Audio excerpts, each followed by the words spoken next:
اب قرآن پاک انسانیت کو عظمت کا راستہ دکھاتا ہے، اور عظمت کس پہلو سے؟ آپ دیکھیے کہ جب قرآن پاک نازل ہوا تو اس وقت مکہ میں، عرب میں انسانوں کے قوانین تھے، اور قرآن پاک نے انسانی ذلت و اہانت کو اس انداز سے بیان کیا ہے کہ جب وہ انسان کسی انسان کا غلام ہو، جب وہ انسان کسی انسان کے بنائے ہوئے قوانین کے تحت زندگی گزار رہا ہو، اس سے بڑی انسان کے لیے کوئی ذلت نہیں ہوتی۔ یعنی یوں سمجھ لیجئے قرآن پاک کا یہ فلسفہ ہے کہ انسان کی ذلت کیا ہے کہ جب وہ کسی انسان کا محکوم ہو جاتا ہے، اور انسان کی عظمت کیا ہے کہ جب وہ انسانوں کی محکومی سے نکل کر اللہ کی محکومیت میں آ جاتا ہے۔ اس نے فرمایا کہ یہ جو قرآن ہے یہ تو تمہیں عظمت کا راستہ دکھاتا ہے، یہ قرآن تو تمہیں عظمت کے ساتھ جینا سکھاتا ہے، یہ قرآن تو تمہیں انسانوں کی غلامی سے نجات دلا کر اللہ کی غلامی میں لانا چاہتا ہے۔ یعنی قرآن کے بے شمار اسماء جن کا ذکر قرآن پاک میں ہے، اگر اس میں سے ایک ایک اسم کو آپ لیتے جائیں تو قرآن کی عظمت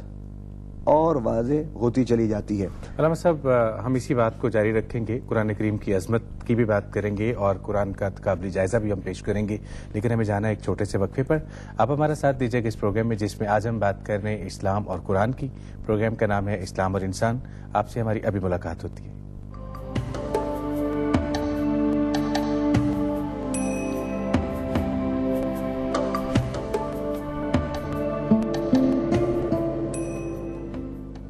جی، آپ سب کو ایک بار پھر ویلکم کہتے ہیں اس پروگرام میں، جس کا نام ہے اسلام اور انسان، اور آج ہم قرآن کریم کے حوالے سے کچھ بات کر رہے ہیں۔ علامہ صاحب، وقفے سے پہلے ہم کچھ گفتگو کر رہے تھے قرآن کریم کے اسماء کے حوالے سے، لیکن آپ سے یہ جاننا چاہوں گا، میں نے سوال پہلے بھی کیا تھا کہ قرآن کریم کا جب ہم تقابلی جائزہ لیتے ہیں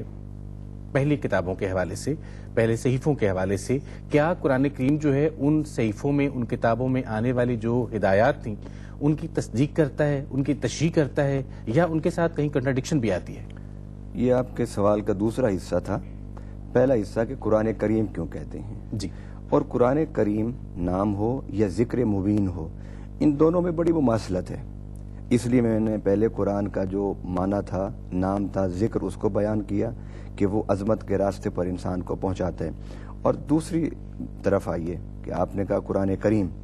قرآن کریم کو قرآن کریم اس لیے کہتے ہیں کہ قرآن انسان کو مقام تکریم پر بٹھاتا ہے۔ جس طرح قرآن پاک میں اللہ تعالیٰ نے فرمایا وَلَقَدْ كَرَّمْنَا بنی آدم، کہ ہم نے بنی آدم کو مکرم بنا دیا۔ اب اللہ تعالیٰ کس طرح انسان کو مکرم بناتا ہے؟ اس نے انسان کو مکرم بننے کے لیے قرآن دیا ہے، اور وہ قرآن انسان کو ذلت کی عطا گہرائیوں سے نکال کر اسے مقام تکریم پر بٹھاتا ہے۔ اس لیے اس کتاب کو اللہ تعالیٰ نے قرآن کریم کہا۔ اور دوسری بات، قرآن پاک میں اللہ نے فرمایا یا ایھا الانسان ما غرک بربک الکریم، اے انسان، تجھے کس چیز نے اس رب کریم سے دور کر دیا، تجھے کس چیز نے اس رب کریم سے دھوکے میں ڈال دیا، تجھے اس رب کریم سے کس چیز نے تمہیں تذبذب اور شک میں ڈال دیا۔ یعنی قرآن پاک اللہ تعالیٰ نے نازل کیا، اللہ تعالیٰ نے اپنے آپ کو رب کریم کہا، اور قرآن پاک نبی پاک صلی اللہ علیہ وسلم پر نازل ہوا، اللہ تعالیٰ نے اپنے پیارے حبیب کو بھی کریم کہا۔ اور قرآن پاک جو کتاب ہمارے پاس ہے یہ انسانیت کو کیونکہ عزت و تکریم اور شرف کا راستہ دکھاتی ہے، اس لیے اللہ تعالیٰ نے اس کتاب کو قرآن کریم کہا۔ اب رہی یہ بات کہ قرآن پاک پہلی کتابوں کے حوالے سے کیا کہتا ہے، تو قرآن پاک میں بہت واضح اس میں الفاظ ہے کہ قرآن پاک پہلی کتابوں کا جامع ہے، مہیمن پہلی کتابوں کا جامع ہے، و مصدق، اور پہلی کتابوں کی تصدیق کرتا ہے۔ اس میں اس سوال کو سمجھنے کے لیے ایک بنیادی بات جس کا میں ذکر کرنا ضروری سمجھتا ہوں کہ اللہ تعالیٰ نے قرآن پاک میں فرمایا ہے کہ اے نبی صلی اللہ علیہ وسلم، جس نے تمہاری طرف وحی کی ہے اللہ نے، اسی اللہ نے تم سے پہلے حضرت ابراہیم، حضرت نوح، حضرت موسیٰ، حضرت عیسیٰ، ان تمام انبیاء کی طرف وحی فرمائی ہے۔ اب جب ان تمام انبیاء سے بات کرنے والا ایک اللہ ہے تو یقیناً رب کی وحی وہ حضرت آدم پر ہو یا حضرت نوح پر ہو یا حضرت ابراہیم پر نازل ہوئی ہو یہ حضرت اسماعیل پر نازل ہوئی ہو، یا حضرت موسیٰ پر نازل ہوئی ہو، یا حضرت عیسیٰ علیہ السلام پر نازل ہوئی ہو، یا ہمارے نبی صلی اللہ علیہ وسلم پر وہ وحی اتری ہو، اس وحی میں کوئی کنٹروڈکشن نہیں ہو سکتا، اس وحی میں کوئی تضاد نہیں ہو سکتا، اس وحی میں کوئی ٹکراؤ نہیں ہو سکتا۔ گویا قرآن پاک نے دو باتوں میں بڑا واضح اور اصولی موقف اختیار کیا ہے۔ ایک یہ کہ تمام انبیاء جو نبی پاک صلی اللہ علیہ وسلم سے پہلے دنیا میں تشریف لائیں، ان سب کا احترام کرو، نہ صرف احترام بلکہ ان پر ایمان لاؤ۔ اور دوسرا اصولی موقف یہ کہ ان کی انبیاء پر، ان رسول پر جتنی کتابیں پہلے اتری ہیں، ان کتابوں پر بھی مسلمانوں پر لازم ہے کہ ایمان لانا۔ اور قرآن نے واضح کہا ہے کہ قرآن پاک پہلی کتابوں کو منسوخ کرنے کے لیے نہیں آئی، بلکہ قرآن پاک پہلی کتابوں کی تصدیق کرتی ہے۔ اور قرآن پاک کو، اب یہاں پر ایک میں نقطہ عرض کرتا چلوں، قرآن کا معنی جامع بھی ہے،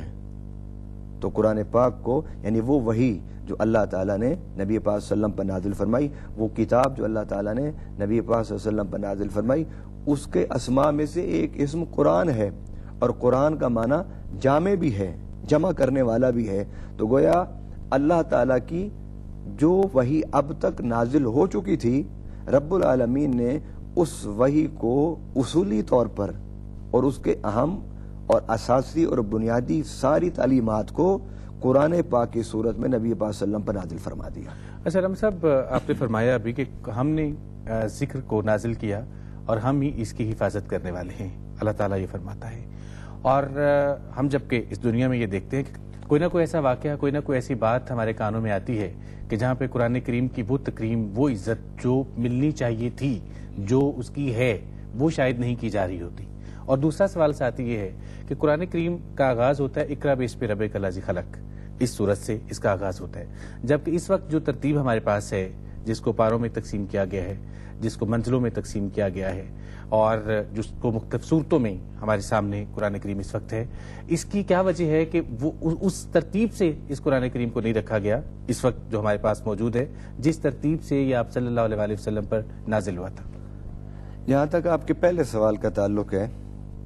کہ قرآن پاک کے حوالے سے اقوام عالم کا رویہ، میں سمجھتا ہوں کہ اقوام عالم کا قرآن پاک سے یہ رویہ غفلت اور ناسمجھی پر مبنی ہے کہ انہوں نے قرآن پاک کو سمجھا ہی نہیں، انہوں نے قرآن کو پڑھا نہیں، انہوں نے قرآن پاک کو ایک وجہ تو یہ ہے، یہ بات میں بڑے افسوس سے کہوں گا کہ مسلمانوں کو بھی اقوام عالم کی جو مذہبی کتابیں ہیں ان کے تقدس کا خیال رکھنا چاہیے، اس لیے کہ قرآن پاک یہ تعلیمات ہیں کہ تم کسی خدا کو برا نہ کہو، تم کسی قوم کے مذہبی پیشوا کو برا نہ کہو، اور تم کسی قوم کی کتابوں کو برا نہ کہو، تاکہ کوئی پلٹ کے تمہارے خدا اور تمہارے نبی اور تمہاری کتاب کو برا نہ کہے۔ یعنی ایک تو عصبیت، یہ تو عصبیت ہو گئی نا کہ اگر ہم میں سے کوئی مسلمان اپنی بے علمی یا جہالت کی وجہ سے کسی بھی دنیا میں مذہب کی کتاب کے بارے میں اگر کوئی اہانت کا رویہ اختیار کرتا ہے تو اس کو اہل اسلام اس کو کنڈم کرتے ہیں، لیکن اس کے جواب میں اگر کوئی قوم قرآن کے بارے میں ایسا رویہ رکھے تو یہ رد عمل ہو سکتا ہے ان کا، یا ان کی قرآن کی تعلیمات سے غفلت اور جہالت پر مبنی ہو سکتا ہے۔ رہی بات یہ کہ قرآن پاک کے حوالے سے میں قابل جائزہ پہلی کتابوں سے آپ کے سامنے چاہتا ہوں کہ دنیا میں ساری قومیں اس بات کو مانتی ہیں کہ وہ کتاب اس کا کوئی زبر زیر پیش 1400 سال میں نہیں بدلا گیا، وہ اگر کوئی کتاب دنیا میں ہے تو صرف قرآن مجید ہے۔ آپ مشرق میں چلے جائیں، مغرب میں چلے جائیں، شمال میں چلے جائیں، جنوب میں چلے جائیں، کسی بھی بر اعظم پر چلے جائیں اور جا کر کسی بھی مسجد میں یا کسی بھی مسلمان کے گھر میں جا کر قرآن پاک کا نسخہ اٹھا لیں، نسخہ پوری دنیا میں ایک ہی ہے، اس میں حروف، کلمات اور جملوں کی تبدیلی تو ایک طرف، آپ کو کسی نقطے کی اور زبر زیر کی بھی تبدیلی نظر نہیں آئے گی۔